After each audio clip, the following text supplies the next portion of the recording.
আমি ঢাকা নয়ে স্বতন্ত্র প্রার্থী হিসেবে মনোনয়নপত্র জমা দিয়েছিলাম। আজকে সেটার বাছাই পর্ব ছিল। বাছাই পর্বে আমার মনোনয়নপত্র গৃহীত হয়নি। আমরা সেই সিদ্ধান্ত আপিল করব। আপিলের প্রক্রিয়া আমরা ইতিমধ্যেই শুরু করে দিয়েছি। গ্রহণ না করার পেছনে নির্বাচন কমিশন যে কারণ দেখিয়েছে, আপনারা জানেন যে স্বতন্ত্র প্রার্থীর ক্ষেত্রে 1% ভোটারের স্বাক্ষর দিতে হয়। যা দরকার ছিল তার চেয়ে বেশি আমরা স্বাক্ষর জমা দিয়েছিলাম।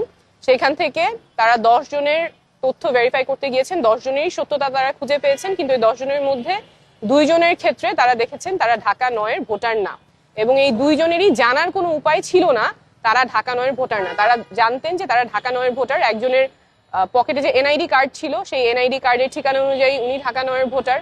আরেকজনের বাসা খিলগাঁয়ে যেহেতু ঢাকা 9 এবং 11 দুইটাই আসন আছে, উনি জানতেন উনি ঢাকা নয়ের ভোটার, সেই বিশ্বাসে উনি স্বাক্ষর করেছেন, কিন্তু নির্বাচন কমিশনের তথ্য অনুযায়ী উনি ঢাকা 11 ভোটার।